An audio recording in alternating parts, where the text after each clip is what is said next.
All right, here we go. We are live. Yes, indeed. Uh, yes, good deal. All right, so we're gonna do um, some drawing today. I got 2 pages that I want to ink from my um, in-progress graphic novel about my time at Facebook, which I'm posting a page a week over on my Patreon. Um, Link in the whatever. Uh, and I also wanted to show this again. This is Attempted Not Known, number 12. And what I haven't shown is what it looks like when you open it. It looks like just a bottle of pills, right? But actually, what you get inside is this little comic zine. So, more info on that to come in the next few days. Or, if you're watching this on YouTube, you've probably already got that. So, all right, without further ado, let's get into it. I've got a couple of pages I want to work on here, and I'm going to start with this one, which I believe might be page 175.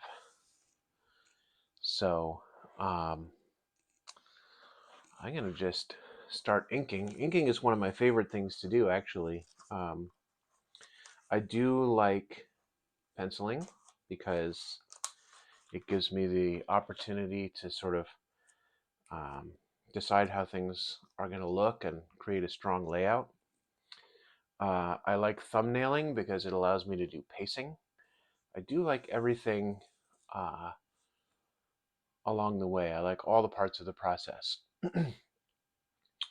But inking can be very satisfying because it turns something like this into something that kind of looks like a finished page. And I actually have a lot of extra steps in my process. Some people are very, very careful with the inked page, and then it's beautiful and they're done. And I am somewhat careful with the inked page, and I try to get it the way I want it. But I always go in sort of with the understanding that if it's not exactly what I want, there's some flexibility to fix it later on. And I take advantage of that. So there we go. That's relatively true. And actually, so I want to do 2 things. One thing is I want to adjust the position of my camera here because it's a little higher than I want.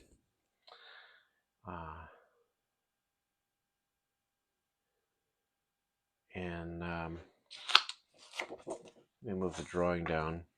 So the other thing that I forgot about this page in particular is that I hadn't finished composing the dialogue. So give me a second to figure out what I want to do there. I think I've got it. It's not quite square. There we go.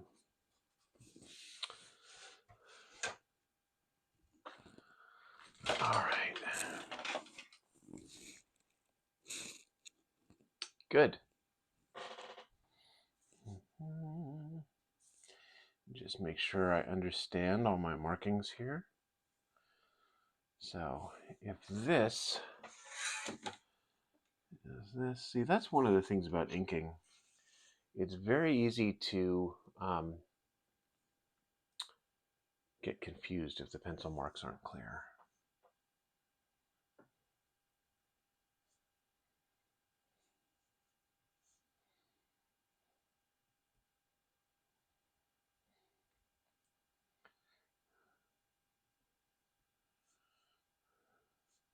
I think this is a good thing for her to say.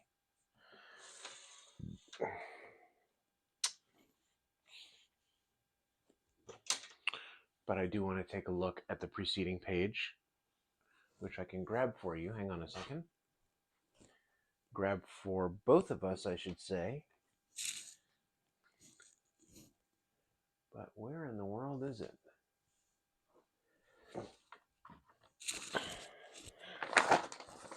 Well, now, this is the thing about project in progress, is sometimes it's hard to find all the pieces of it. And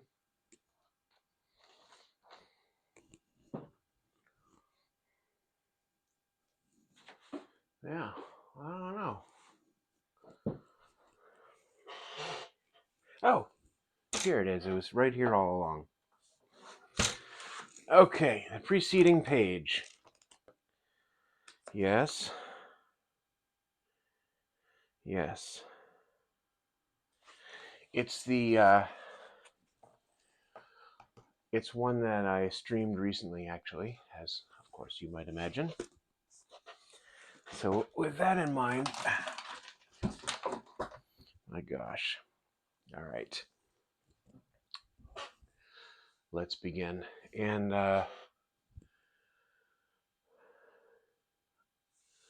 I'm looking forward to seeing what you're working on. Obviously, I can't respond to the chat very easily while I'm drawing, but drop a note on the chat anyway. Let me know what you're up to. And thanks for coming and hanging out while I draw. I know I say this every time, but it bears repeating. Getting to spend this time with you, hanging out, working together, drawing, keeps me honest. It makes it so I don't just go scroll on social media or take a break or do whatever. This really helps me focus. Even though it seems like I'm spending a lot of time talking, I'm actually really I get moral support from just being able to hang out and draw, knowing that there's someone out there also working on some stuff. And I'm hoping that I'm providing kind of a chill vibe so that if you are out there working and you're looking for just the noise of activity, someone, hanging out and talking, no stress, just chilling. I'm hoping that that is helpful to you too.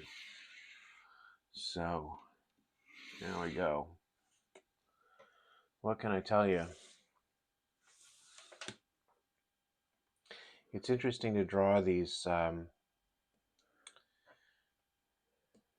semi-autobiographical pieces. This page in particular takes place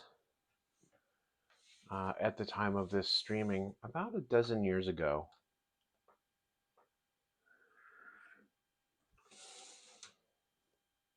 Is that right?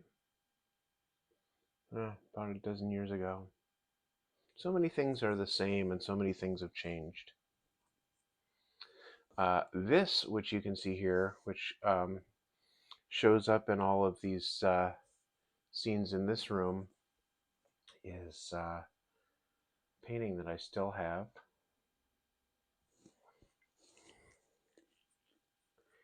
And all the furniture you see in this room, I don't have anymore, except for this weird cube-shaped alarm clock, which I still have and still use.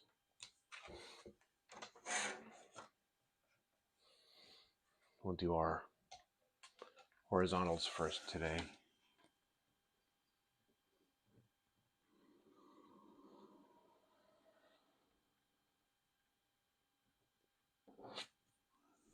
Boom.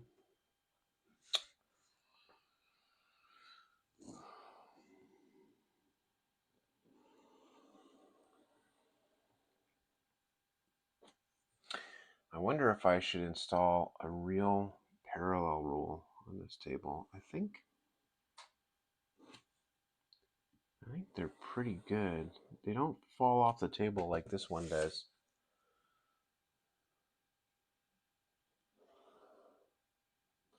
perhaps I'll spring for it. It's a little expensive, but I think it's worth it.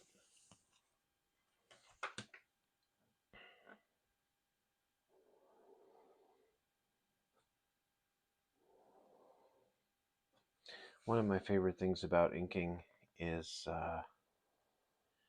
actually when I get to the point of using the brush. I remember years and years ago when I was just a kid reading a book called, oops, look at that. Now I got to check and make sure what this measurement is. Yeah. Well, there you go. Anyway, when I was a kid, I read a book called Drawing Comics the Marvel Way, and they recommended a Sable Hair number 3 brush for inking. And for a long time, that's what I used, and I think that's still a good choice. But these days, I use a variety of brush pens. In particular, this one is pretty nice. This was a gift from a good friend of mine. And I also use, I don't seem to have one right here at the moment, but I use a Pentel brush pen also that I like very much. And then, of course, as I've mentioned, these things which everybody uses. All right, so it's going to be a little hard for me to talk while I letter. Just give me a second here.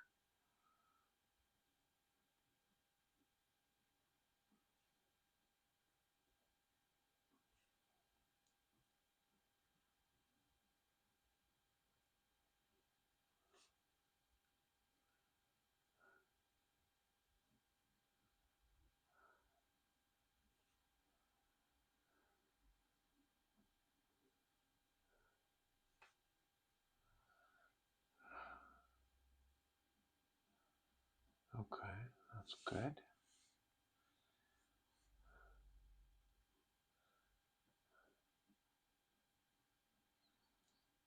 See, the inking is also, that's kind of when it becomes easier to see this on the stream. These pencil lines are, I think, a little bit hard to see when you look at them. Well, when you look at them, I can see it, but I'm talking about you, right? But once the ink goes down, then you can really see what I'm up to.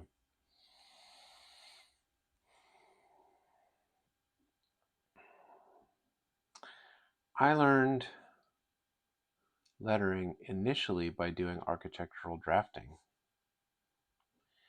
And I remember my dad telling me actually that comic lettering is very similar to architectural lettering. But there's one big difference. Well, there's more than one difference. For one thing, I'm lettering very informally. I'm not ruling my verticals or anything like that. But I didn't used to put these little top and bottom flanges on my letter I because it's not something you would really do on an architectural drawing. But finally, I saw that Scott McCloud was doing it.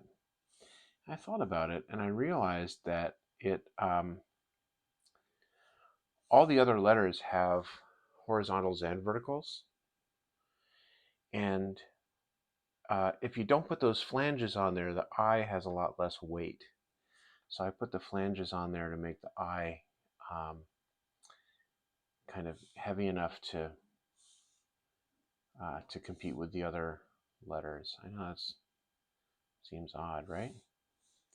So then you're going to go like, what about the number 1? Well, I do kind of a little bit of a, you know what I mean? I do a little bit of a flange on the number 1 on the bottom, and I give it this hook at the top so that you can really tell it's not an I. And of course, I do all my lettering uppercase, which The comics I grew up reading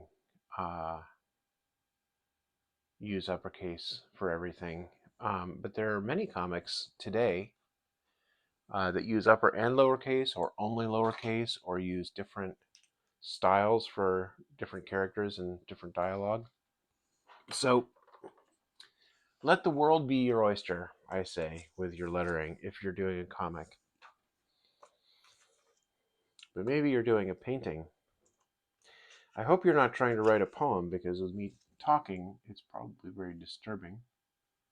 All right, see, now we need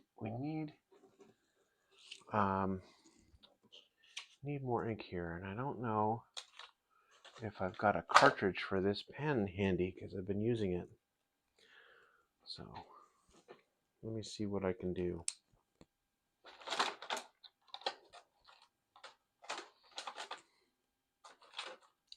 This is always the way, right?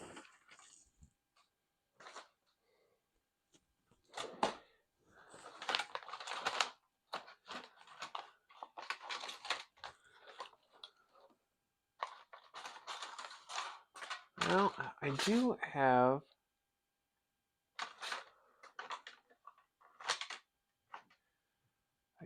a Pentel one here somewhere.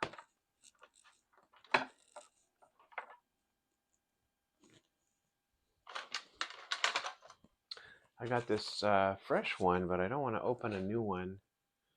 I'd rather find a cartridge for this, or... One moment.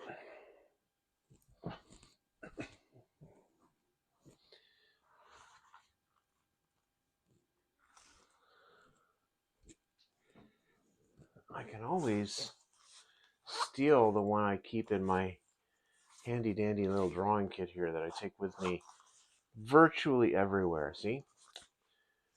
Got my Graph Gear 500 pencil, Micron 0.8, this Pentel Stylo art sketching pen,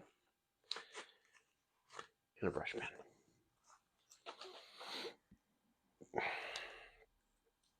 All right, let's see how this one is. Dun, da, da. Oh, see, that's fresh. Good.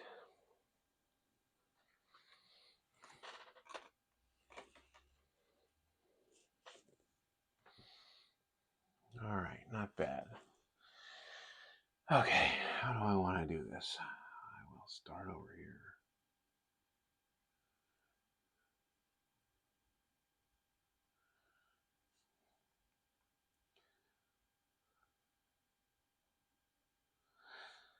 So all of what I was saying before about not being super careful and then cleaning up later in the computer, I have two comments about that. One, I have tried to be more careful recently, because I've been, as I clean stuff up in the computer, I can sort of see where my bad habits are, so I can understand what I need to work on first. But then I also was looking on the interwebs, and a friend of mine had posted on social media an original piece of artwork by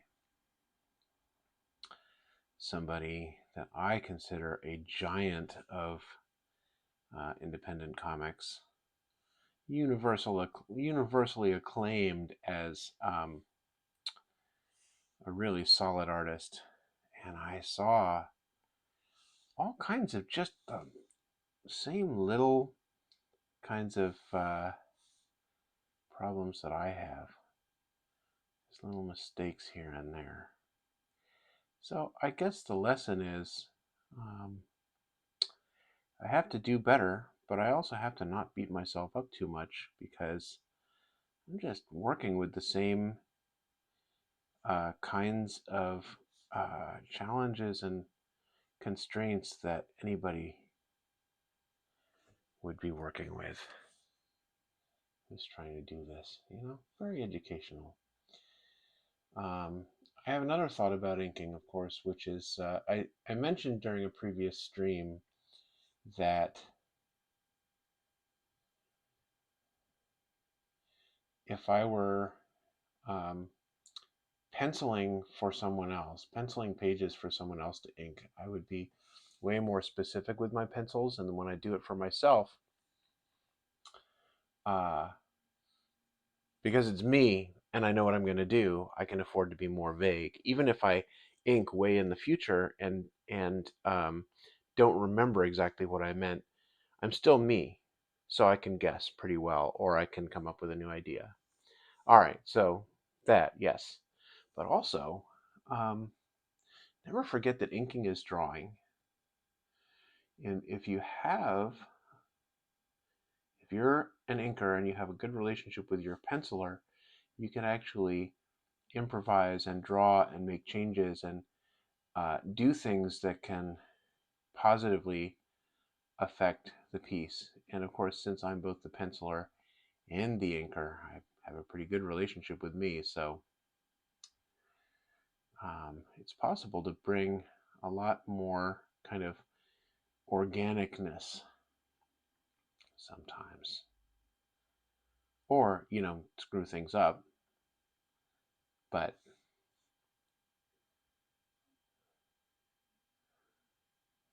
now that we have computers, what does it really mean to screw things up?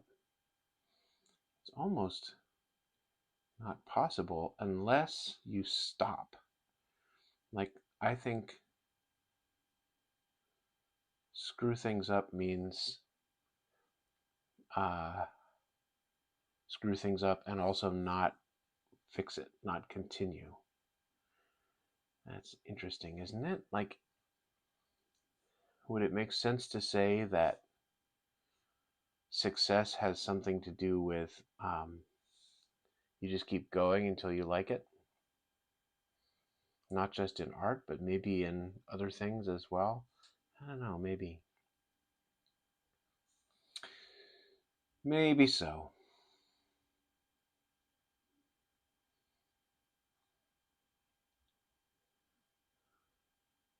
And if that's true, then why do we ever stop until things are the way we like them? Well,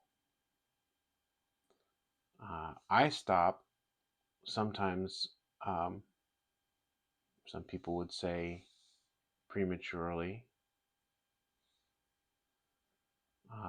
because I want to move on to the next thing. So the question is, does it make sense to aim for perfection and always go until you're done? Or is it okay to move on sometimes? I don't know. I don't know. It's complicated. There's so many decisions to make. I'm just going to put some motion lines there.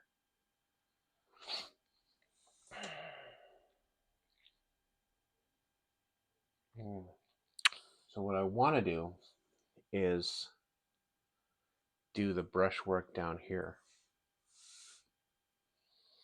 What I'm going to do instead is the pen work up here, because if I do the brushwork down here and then go up here and try to do the pen work, then the heel of my hand is going to smudge all of this nice brushwork down here, and I'll have more to clean up in the computer. And while I appreciate the ability to clean things up in the computer, I am not trying to make that, I'm not trying to maximize that as a job. Oh, and here's another thing I'm going to need to do, actually. I'm going to need to step away for a second and find a reference for this painting. I've drawn it so many times in this comic, you'd think that I would have it memorized by now, but I don't. So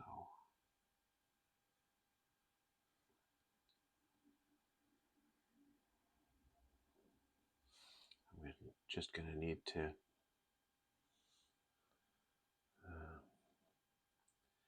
find a previous page where I've drawn it, or else I'm going to have to go take a picture of it. But if it comes to that, I will probably just skip it for this stream, leave it blank and fill it in later. because this stream is slightly about getting this page done, but it's also slightly about getting to spend this time, you know, with you.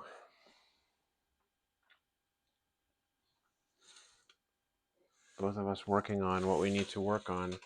All right, so there are a couple of things in here that I need to hit with the blue pencil and make sure I'm getting them in the right place.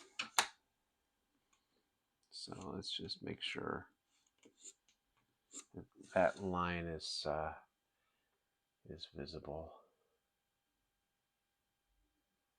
Yeah, and then see the size of this thing and the size of that have to be equal. So like that kind of, right? And I usually have like a little something here and something there. And this clock could be a little bit bigger. There we go. And maybe phone cable.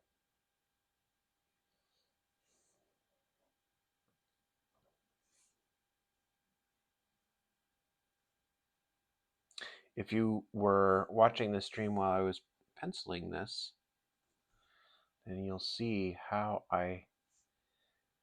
or you'll remember, I should say, how I got all these things in the right places. All right, so let's make sure this line is there. These lines.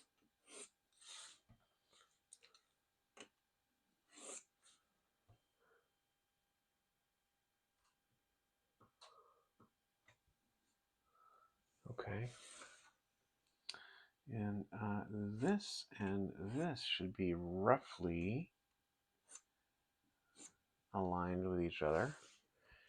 And I was tempted to make these walls diverge a little bit to give some kind of a forced perspective, but I'm not going to do it because it might just be too gimmicky, and it's definitely extra work. So, and I'm not against extra work sometimes. For example, for the scenes that take place in this room, theoretically, I could, again, since we're using the computer, just copy and paste the background. No law against it. No disrespect for people that do that. But I've chosen to redraw it. So there you go.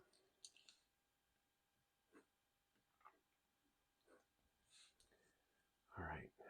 Okay. Okay. All right.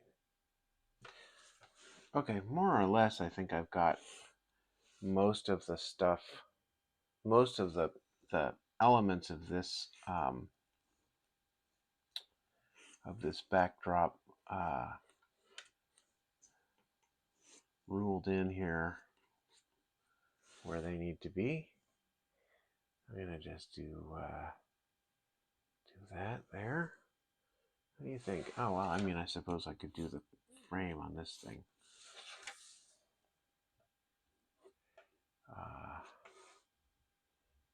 And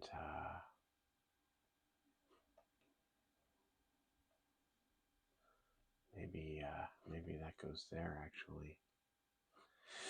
In some versions of this page, I've made this wall black to indicate things are dark. So maybe I'll put the little X but leave a question mark. Let me see if I can find a page that's got the painting on it.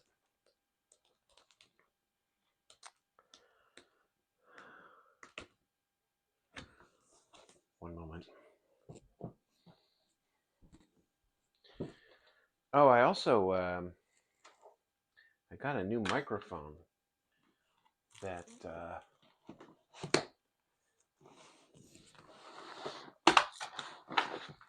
hopefully is giving a cleaner cleaner recording of my voice, because it's a wireless mic, but it's attached right here, so I can move around a little bit, and the mic remains close to my voice making apparatus. Hopefully. This is my first time using this mic today. Today is my first time using this mic. Hey, I see. Okay. I see. This kind of has the painting in it. Is that enough info? Yeah. I don't think too many people are going to be going through page by page and making sure that I drew the painting exactly the same way. But let's see if I have one more that's better. Yeah.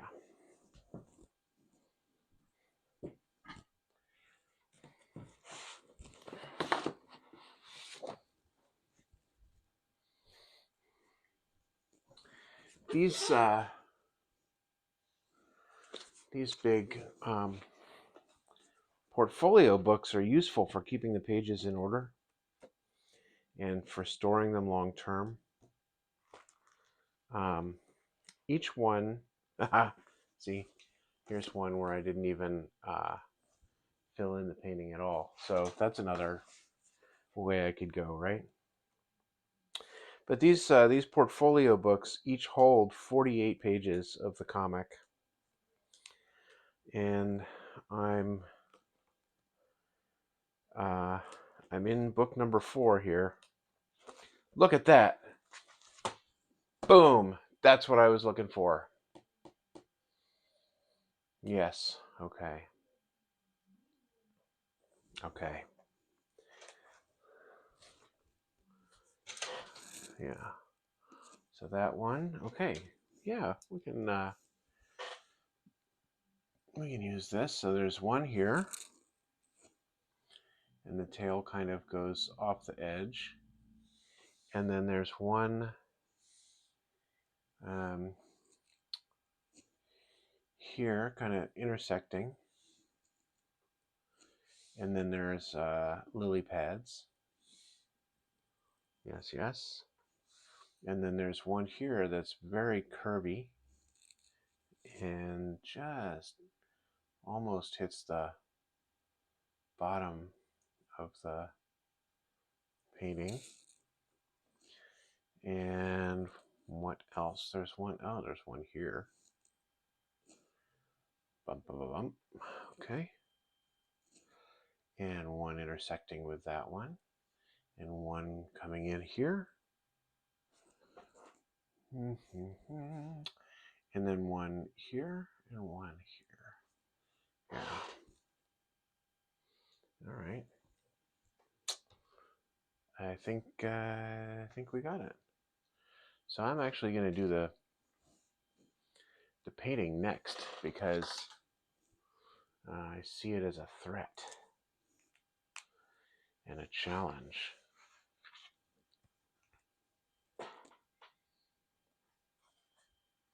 This stream is brought to you by my squeaky chair.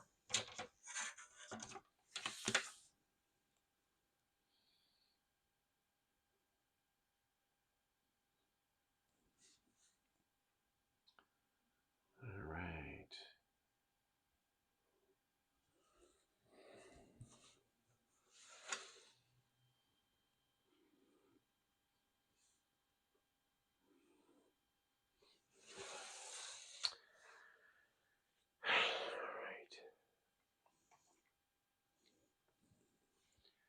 So we start off with the lily pads, look kind of like a butt. And then we want to do the fishes that are on the top first, obviously.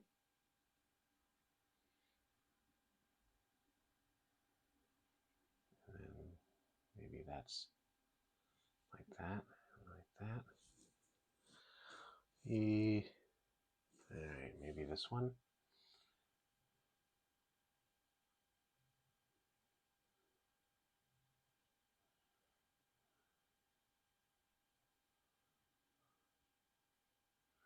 I mean, yeah, it doesn't have to be exactly the same. We do want to convey the impression that I have a painting of some koi over the bed.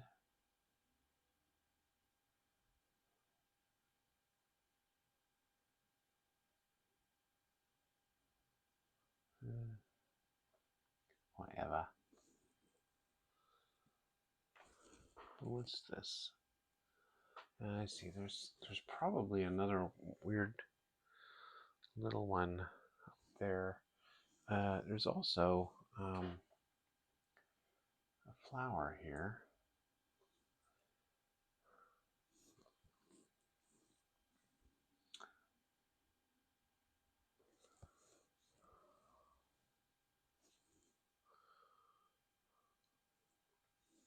It's a painting by a street artist, and so as much as I like it, I have to realize that he probably painted. He probably paints a couple of them a week. You know, it's like he's got a catalog of um, original paintings that he does, and this is one of them. And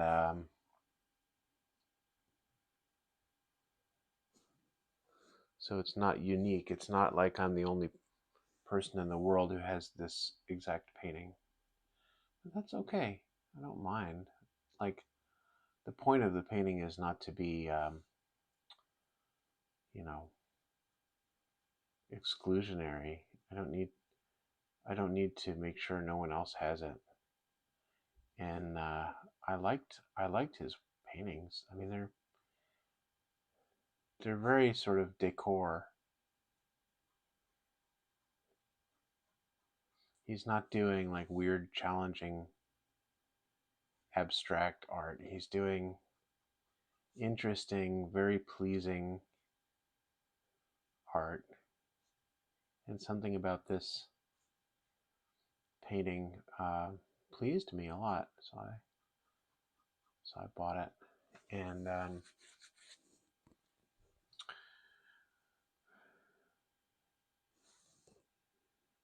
I've had it for a long time now, so it's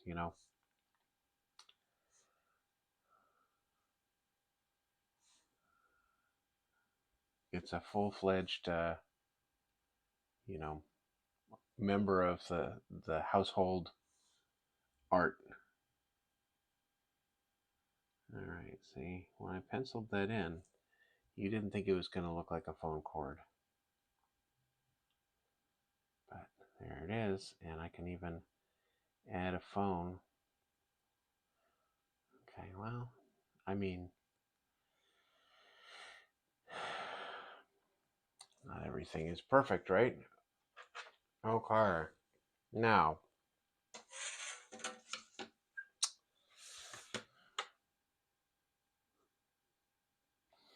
I have the same concern about this pen ink that I have with the brush ink, but not quite as much. It is certainly possible to smudge.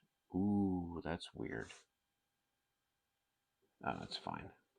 It's possible to smudge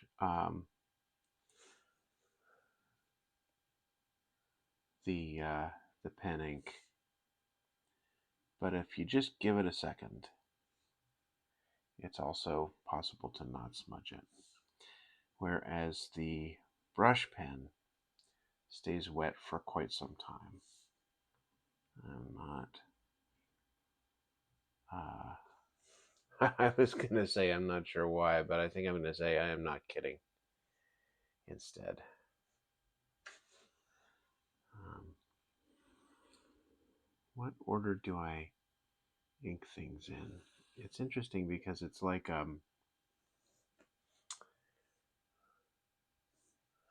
combination among several factors. One, what order will help me remember to ink everything? Two, left to right, top to bottom, because I'm right-handed, and this is the way that I'm least likely to smudge things I've already worked on. Three, in to out. Four, front to back. And any one of these particular guidelines can be discarded as needed. So, for example, I did a lot of this stuff, and now I'm sort of doing the front. A little bit of a risk because I could forget and start drawing stuff that crosses these lines, and that would be a pain. But I didn't. I knew that I had this part coming up, so I successfully avoided it.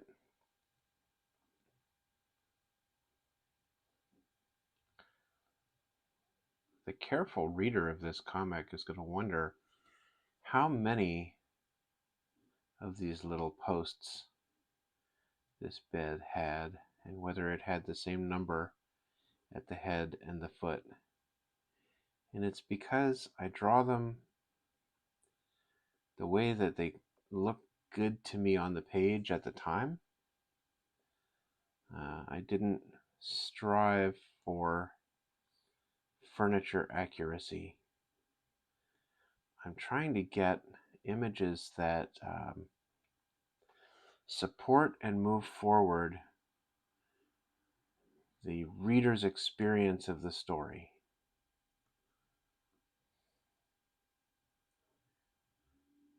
It's super challenging and super interesting. And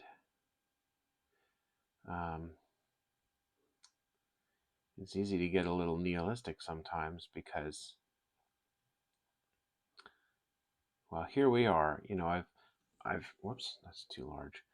I've jumped up to get reference for the painting. I've jumped up for a couple other reasons to check on things and get more information about stuff. And I've been drawing for about 42 or 43 minutes so far, right? For this one page. And the reader is going to go, look at that. Best case scenario, that's 15 seconds. So one way that I think about it sometimes is if this takes an hour, well, it's an hour just to ink, right? So if this takes 2 hours to draw and ink, which a page ought to take a lot more than that, by the way, and it takes quarter of a minute to read. So 4 times 60 is 280, 240. Wow, tired. 240, call it, 250 times 2 hours, right? 500. So for me to get the same time spent reading this as it took to draw it, I need to get 500 people to read it. So that's what I'm looking for. I mean, preferably more. I'd love 10,000 people to read this. But there's kind of like a reading time, drawing time, break-even point, and it's probably higher than that when you take into account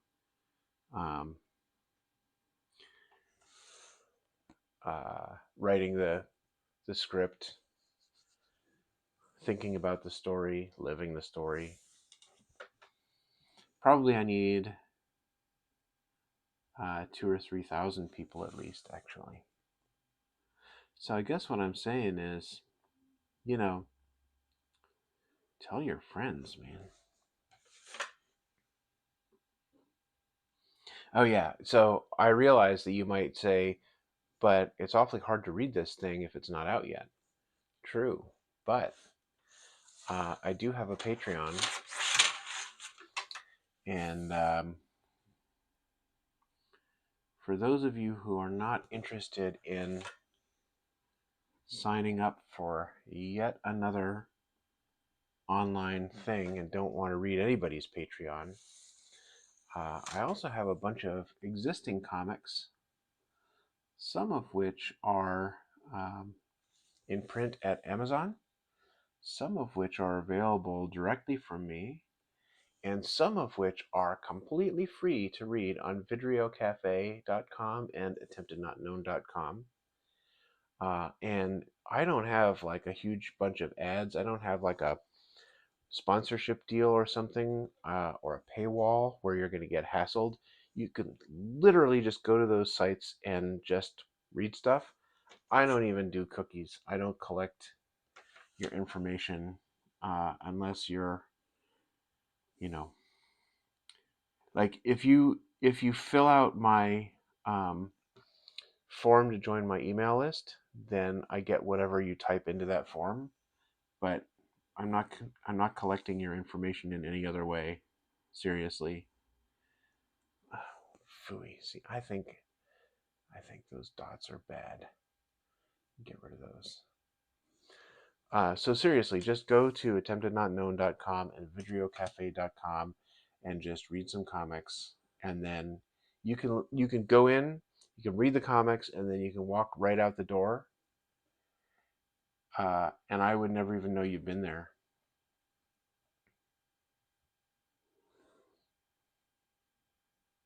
And if you don't, mind having your information collected by some random corporation, there is, of course, the Patreon and the books on Amazon. I don't want to dissuade you from, from those options.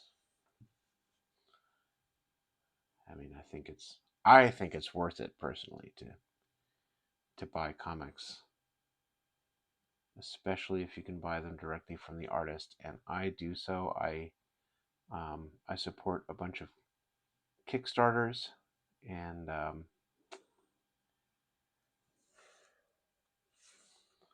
bought a lot of comics at comic shows from the artists themselves. I haven't actually exhibited at a comic convention for a long time, and I'd like to start doing it again. And just it's been impossible this year, but soon, someday soon. I'm a fan of shows like Zine Fest. Zine Fest is an interesting one because it's obviously not specifically a comics show. It's a zine show, and a lot of the zines are um, very political, very much about identity, very much about um, a diversity of voices. Um, and so I always find a lot of interesting stuff there to read and to buy. Much of it is not necessarily meant specifically for me as an audience, and some of the people there are not looking for the work that I create. So it's the audience is not necessarily completely tailored to this kind of comics. But there are some people there who um, do stuff similar to what I'm doing. So I always find it interesting to go see all that stuff.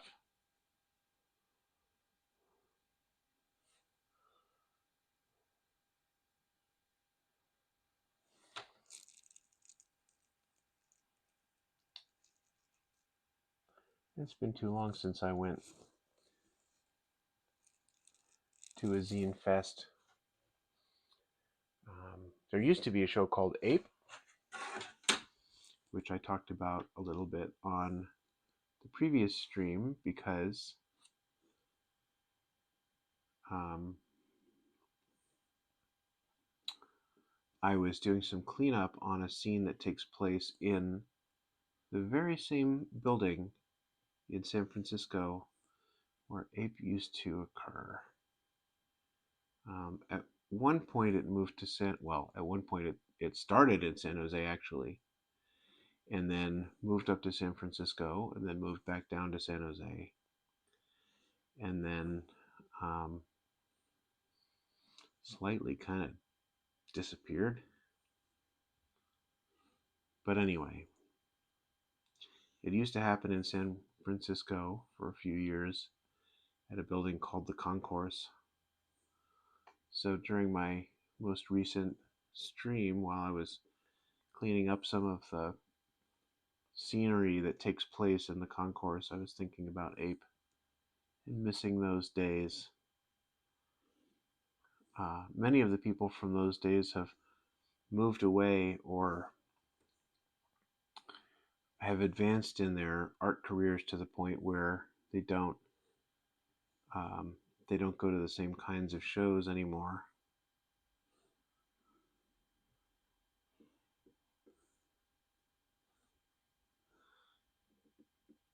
Time just keeps moving on, doesn't it?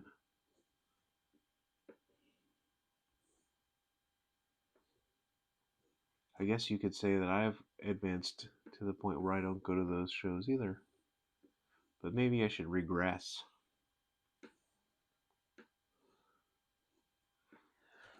Maybe it's time for me to devolve into an ape. Well, not ape specifically, because where is ape, right? So Zine Fest. Well, here's a piece of trivia for you.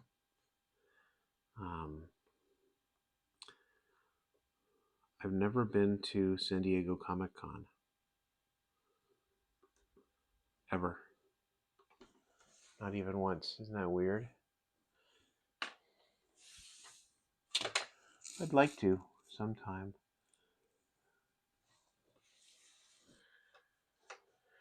But I feel like I don't know. It's maybe barely a comic book show these days. Maybe it's more of a movie show. I don't know.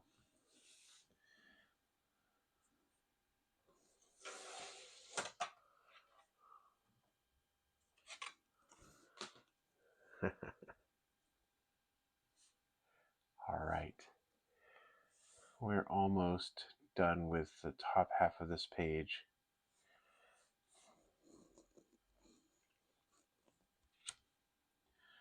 I'm faking the perspective so hard here. I think if you went in and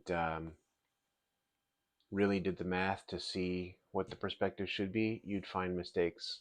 But you know what? It looks fine. It looks fine. It looks, well, let's, yeah, that's fine. That's fine. It's plausible. Plausible is what we're looking for. I mean, that's the advantage of the sort of reading to writing ratio is I can get a lot of things kind of wrong if they look right enough, and then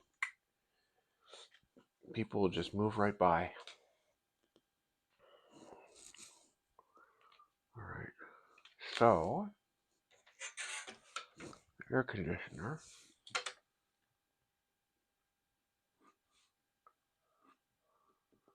Okay.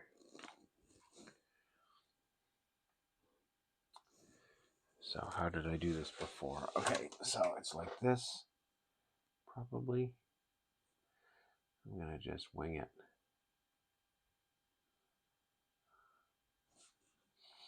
I can already see when I go to clean this up in the computer,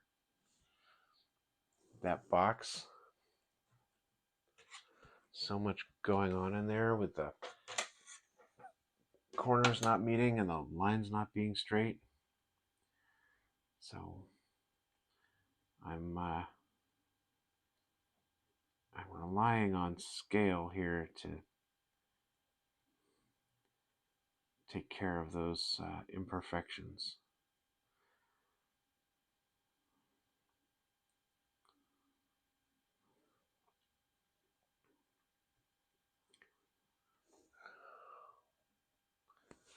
I mean, you know, it's fine.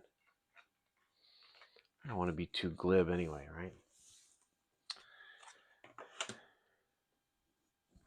But is being intentionally indie, is that a form of glibness in itself? I don't know. So I don't want to do that either. I just want to draw at the intersection point of my skill and my interest. Get things as good as I can up to a point. All right. So just in case I do decide to black this in, I'm just going to look around and see if there are any places where the outline is open. I can fix those in the computer, but it's easiest if I, oh, here we go. I didn't do the whole bed head. How about that? So I'm going to do that, and then this, see? It's easier to get those parts of the outline closed as much as possible on the paper.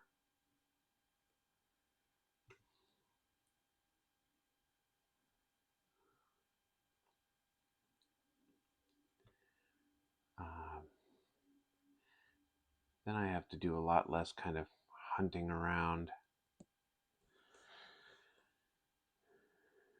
I'm always trying to think about where my lines meet and where they don't.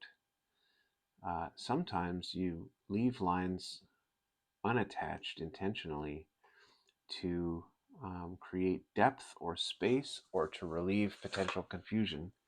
And sometimes you just gotta have them absolutely hit each other square for the same reason. It becomes kind of complicated in a way, you know? Okay, wow. Well, hand wave. It's fine. I don't think that looks like a shoulder, does it? It's a little better. All right, that's a panel. That's a nice establishing shot, see? So here's how it works with the previous page if you're interested. Let me see if I can get that.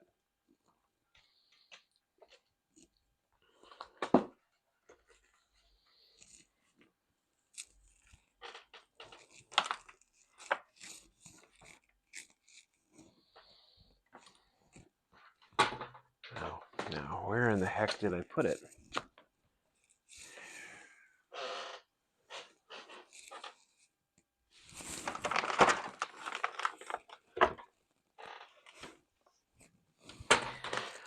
Well, I'm not going to show it to you then.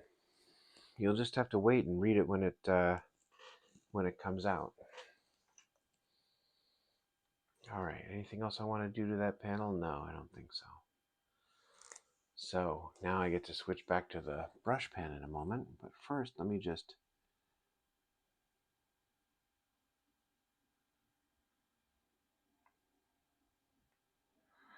when I was in freshman year of high school, there was a girl in my class who did calligraphy. And she talked about using the whole arm. And I didn't believe her. I thought that seemed like a bad approach because, you know, your fingertips have so much more control.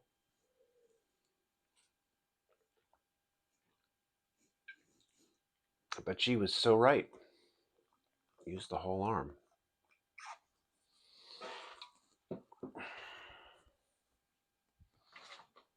Okay. And this one too, I'm gonna need to hit with the blue pencil. Let's do some of that now. Just to make sure that I know what I'm doing here. One of my bad habits is with fingers. I don't um, I don't follow the curve of the fingertip, the end of the finger. Um, I don't follow it all the way around, and so I end up with a weird sharp point. And that's no good. So I've been working on that.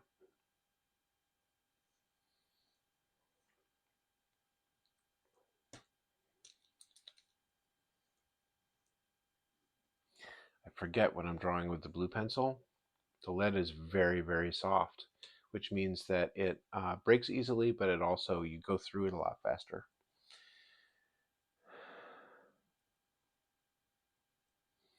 And I'm used to drawing with this HB lead, which is not only stronger, but it's thicker. This is a 0.7 and this is a 0.9. I use the thick 0.9 because that's thin enough for me to get the effect that I want, but it's nice and thick, so I can be a little bit more aggressive and fast with it.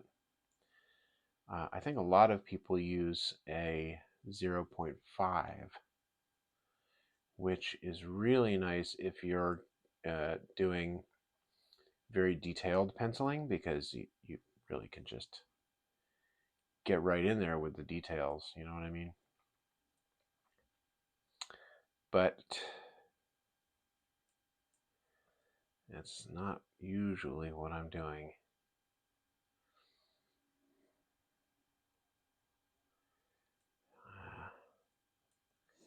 Hey, I think I improved those folds in the cloth hugely. All right, and then let's see if I can. I remember having a little bit of trouble with this hand last time. That's another interesting thing about drawing, is that you can get into a state where there's something that you're working on drawing and you just can't get it to look right, you know? And then you come back later, boom, easier. Another trick is flip the paper over and look at it, put a light behind it and look at it in reverse, which you can also do if you're drawing on a tablet just by using the horizontal flip function. What it is that your brain is like getting familiar with whatever the pattern is that you're drawing, whatever the shape of the thing is, and then it I don't know how else to describe it other than to say it's like getting stuck in a rut. And you can get out of the rut by breaking the pattern, flipping it over, or giving yourself a couple of days away from it. This is also true if you're writing a novel or a poem or a technical document or an essay. It's very important in between writing and rewriting to step away from it and not look at it for a couple of days or more. The longer you can bear to do it, the better.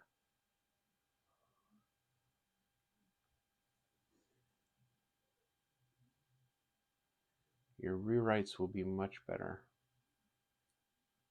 Your drawings will be much better. And it doesn't mean that you can't work on something else. It's not resting that we're talking about, although that's important also. It's it's forgetting. Forgetting is so important.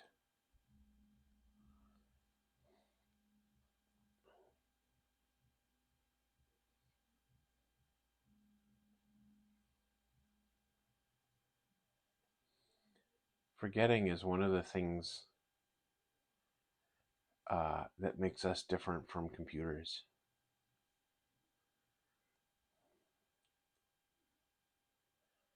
Now, how do I want, I could just do this.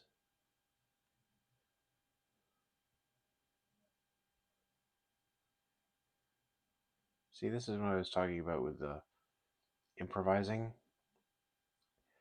I think I'm going to end up with a better, more interesting picture as a result. But you can also kind of get into trouble. So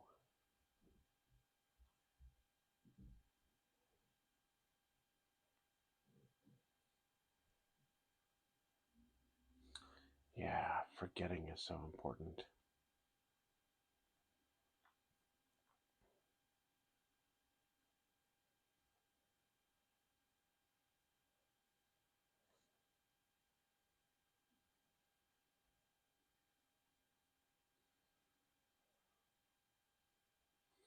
I have a friend who gave me an incredibly high compliment one time.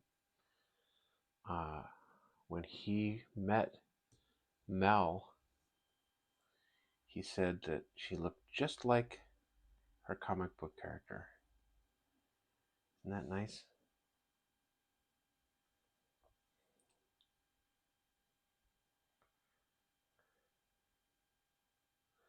Let's see, I wonder if I could just do that.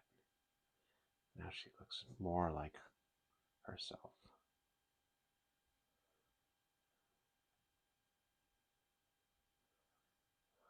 Okay. Well, I mean,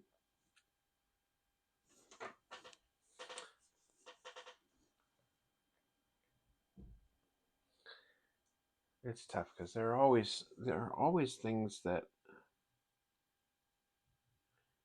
I don't know how to feel about until I look at them later.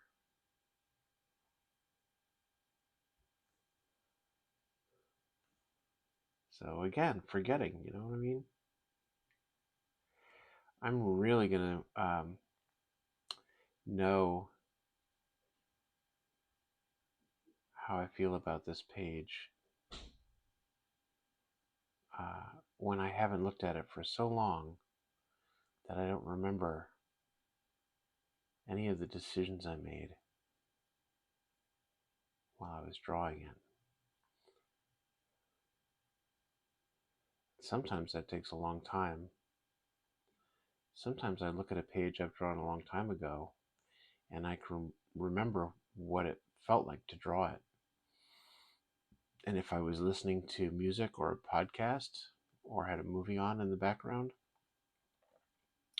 I can remember what movie it was or what podcast it was and what they were talking about or what scene it was. Sometimes. So I guess forgetting is important, but remembering is important too.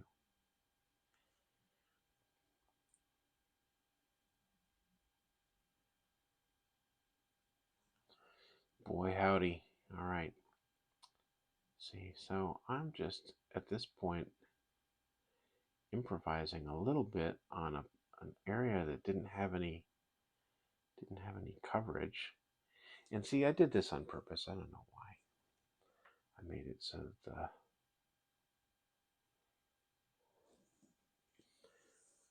the two drawings line up there.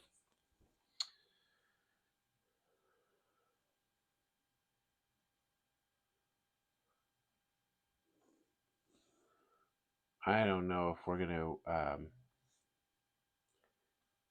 well, we'll try to get done with the second page. Twitch has a whole, whole bunch of advice.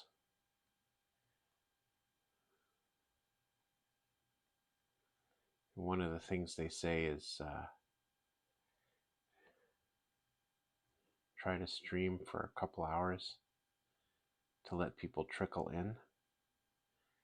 And, you know, it's hard to get 2 hours of free time to do this, but maybe they're right. Maybe that's important. So see, this is the shape that I was talking about before, the shape of a cloth wrinkle.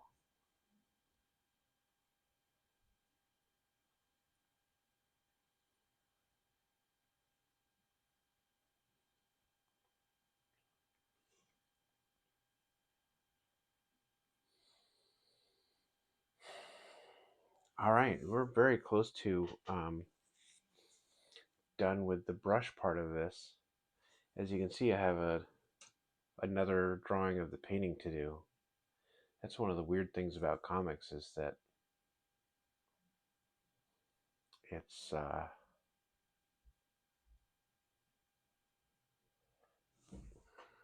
not like animation where you're drawing hundreds of pictures of the same thing, but you do have to draw a bunch of them.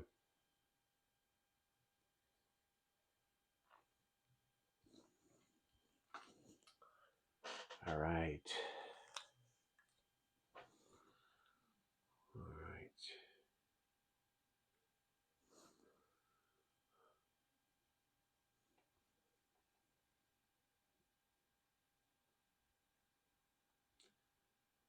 I feel like every time I do this stream, I get just a little bit better.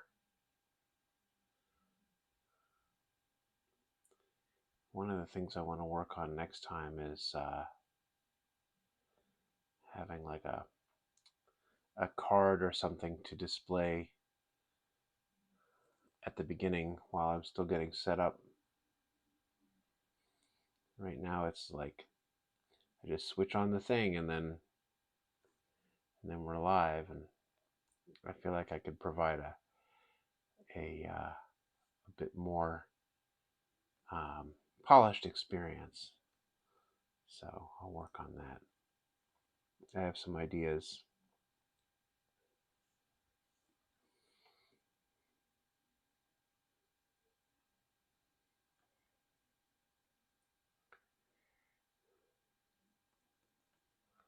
Okay.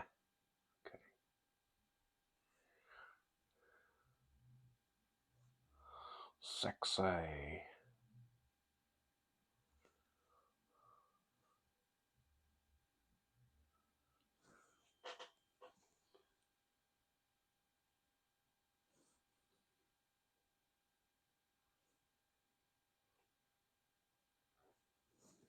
See, that right there and that, those are two places where I put my brush down a little bit, not quite in the same place, and that I might have to fix in the computer.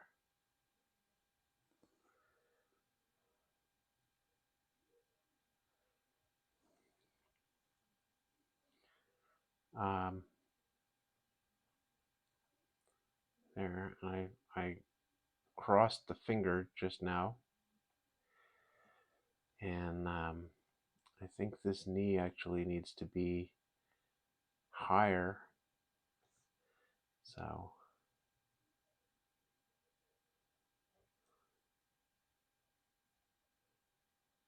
there's some stuff to fix there. All right, we're gonna just hit a couple more things with the blue line here. Somehow this table, bedside, this one night stand disappeared. So just gonna put that back in. And my trusty alarm clock, which has seen me through good times and bad.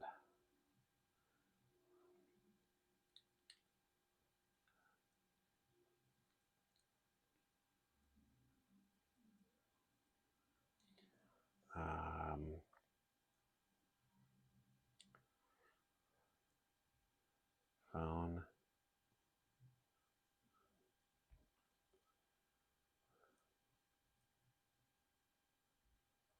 Wait Wastebasket.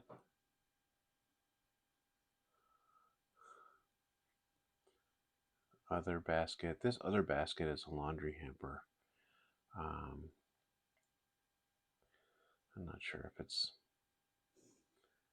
really clear what it is, but I don't know if that matters either. I feel like ideally the point of the drawing is that you would look and it would tell your brain what's there, kind of the same way when you look around, you don't see the details of everything, but you know what's there. And some artists work very hard to represent everything faithfully, and some artists represent things impressionistically, so that when you stand still and look at something for a moment, it almost kind of disappears. And I'm somewhere in between those two approaches, I think. So,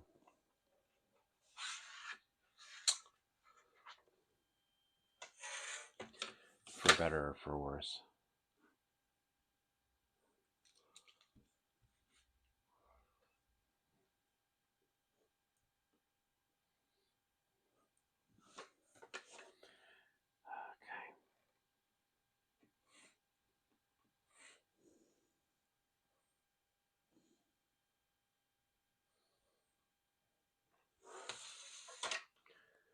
Okay. What can I do? I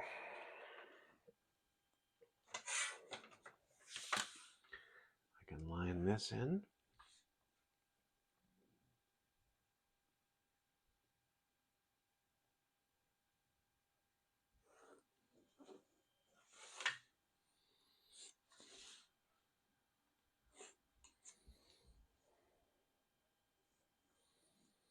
See, this actually needs to be out a little bit farther like this. Okay.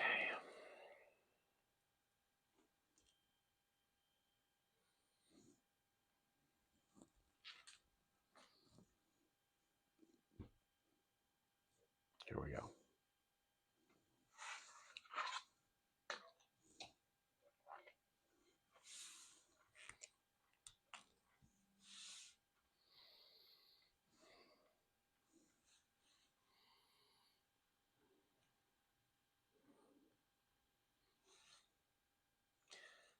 I don't know. It might be, I might,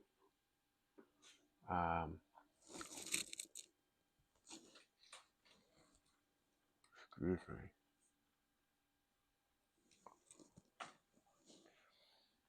I might save the second page to ink on an upcoming stream. I will say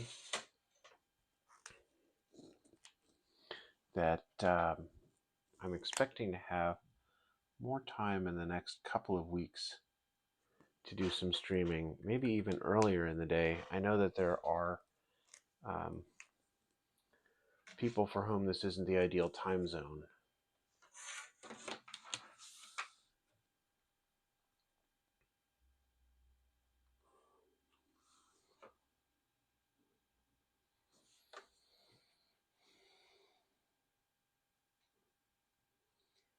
I would like to be able to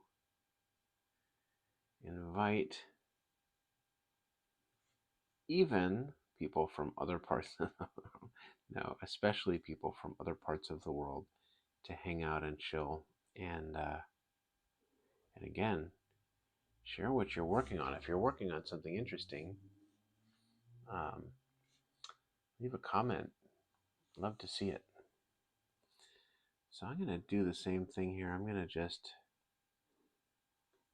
ink the frame and then come back and put the fish in a little later.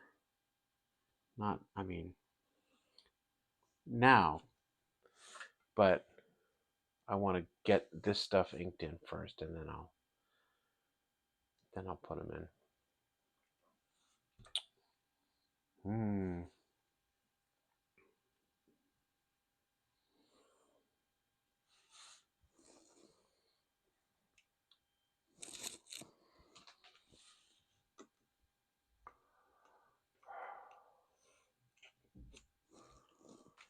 I remember when I bought this bed, actually.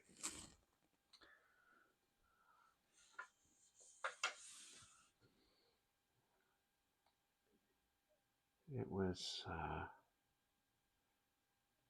in a furniture store, and this was like one of the cheapest beds in the store. Just didn't have a bed, you know. See, now we got trouble because I'm improvising on the spacing of these posts here. So we're gonna have to figure out. This is very dangerous. I might have to totally redo this thing in the computer. And the best case scenario is that these aren't gonna be. Well, wait. We might get saved by this pillow. Yes, saved by the pillow. Look at that. So I can kind of fake it.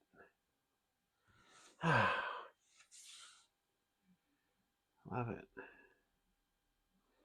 You know, it's like a sport sometimes.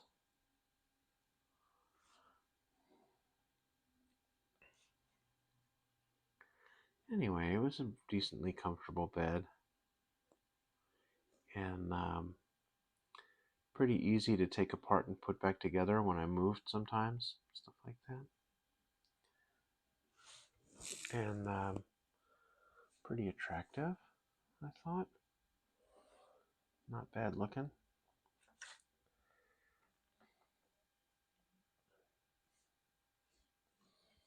Okay. See, I've got the same thing going on down here.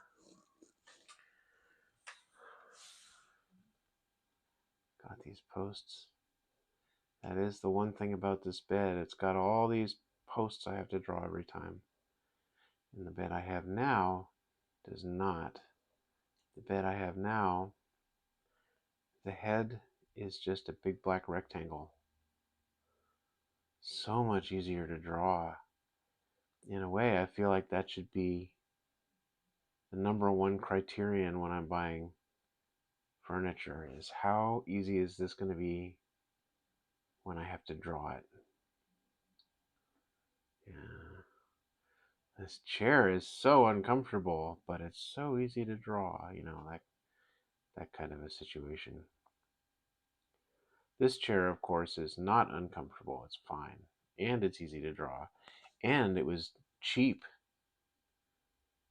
I'm talking about the chair I'm sitting in now. Literally, the only problem that I have with this chair is when I'm streaming like this, it's so noisy.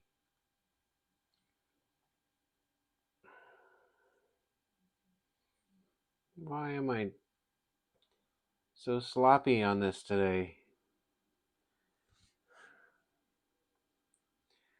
It's because I'm getting tired. It's going to be time for me to stop. Sometimes that's how it goes. You know, you run out of focus, and that's what's happening. I'm running out of focus. But we've been at this for almost an hour and a half.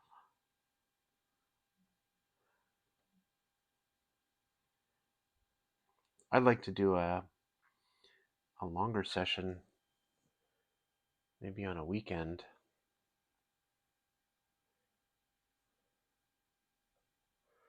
I want to ask you if you have enough time to do a longer session. I think some of you, if you have kids or jobs where you have to take work home with you or what have you, that also might make it hard for you to watch a super long drawing session and participate, I should say, because again, let me know what you're working on.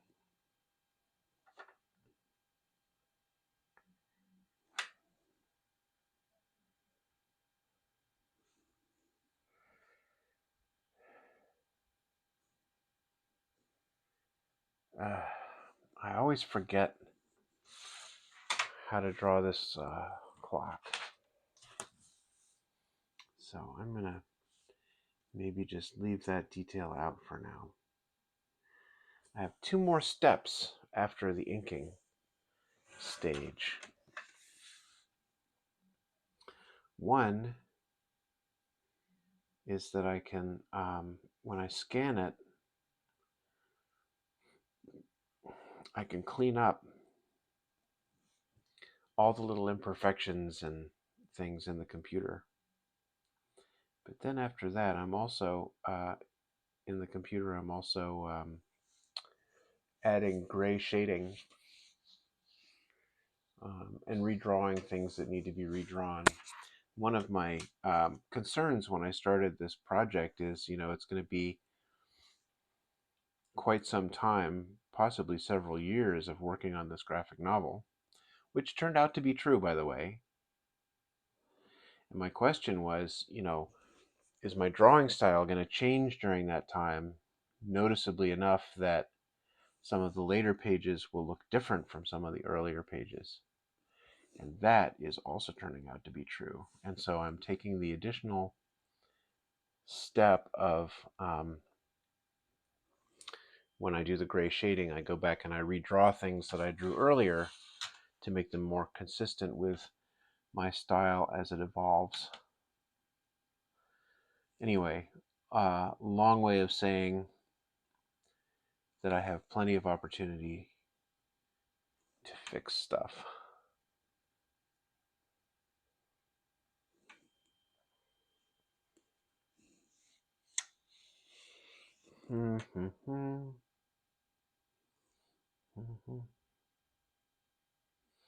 See, like this needs to be just cleaned up a little bit there. So I'm going to put a note to myself there and there, like I do. I'm going to do window blind and fish.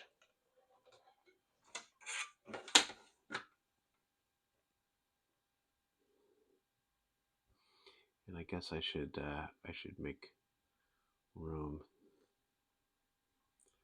for the side of the window frame there.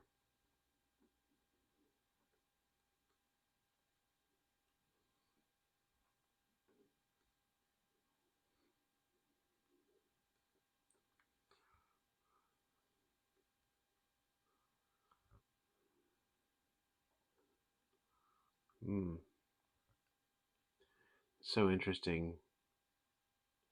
Drawing is a performance, by which I mean, even though there's a lot of planning and penciling and sketching and refining before you get to this final stage, once you're putting marks down on the paper, the mark is a record of performing the act of drawing.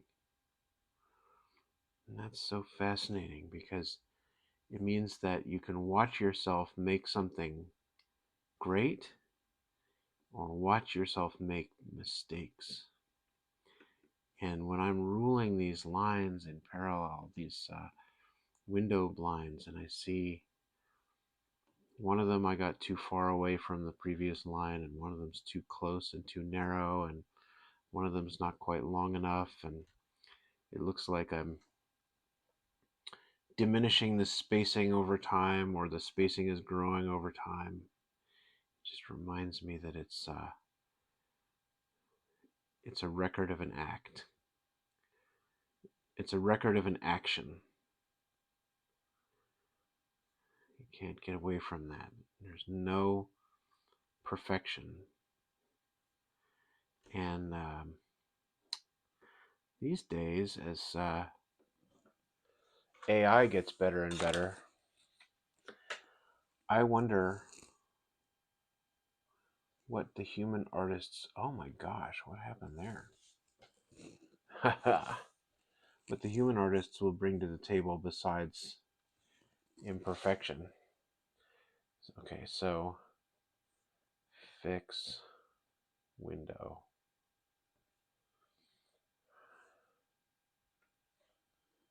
Who knows?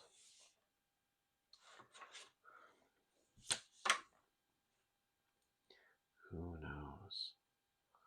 All right, so this has to go here, like this. Are we really just down to, well, telephone? Did she have a BlackBerry at this point? I think she might have. I'll have to ask her. Wouldn't that be weird? That makes it seem so long ago. I mean, it was, as I said at the beginning of this, about a dozen years ago. But wow. See how fast this point dulls, and I have to redo it because the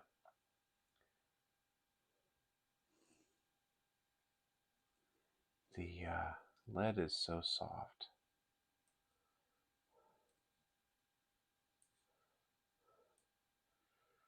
The fish are all converging on something. And in the painting, there's also kind of a flourish of bubbles happening. I think maybe there's some food in the water or something, but I don't know. I don't know what the fish are going for. This thing here that I'm drawing in right now is a Chinese wall hanging thing, and it's, you know, it's rolled up when it's put away, and so I'm giving it sort of an unevenness. That's why I don't even bother ruling the line, because I don't want the line to be too straight. Okay.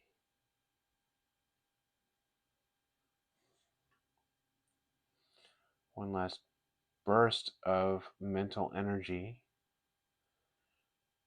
to be present.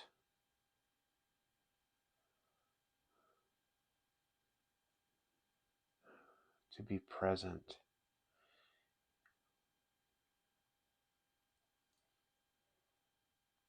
So that I can draw these fish in this painting. Some parts of drawing every picture,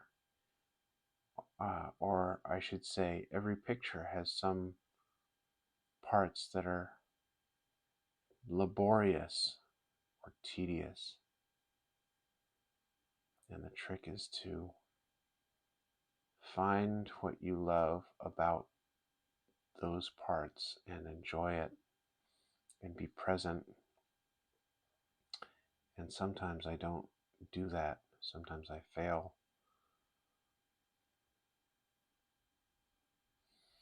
Sometimes it's, this is going to sound so dramatic, but I think sometimes it's fear. And then sometimes it's just boredom or fatigue. But look at that. We got through it. We got through this painting. I'm going to have to decide at some point whether I want, you know, shadows on the baskets, whether I want the wall to be black. And that's something I do in the computer, so it gives me the opportunity to try things, and if I don't like how they look, I just hit undo. I'm trying to create the sort of strongest page possible on every page.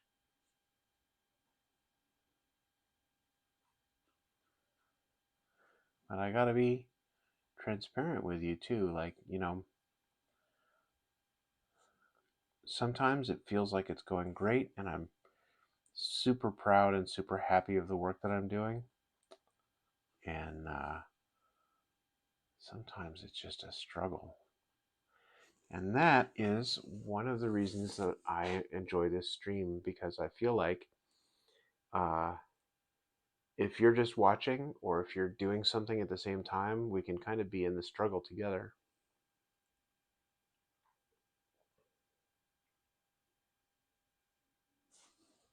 I think this page is kind of done.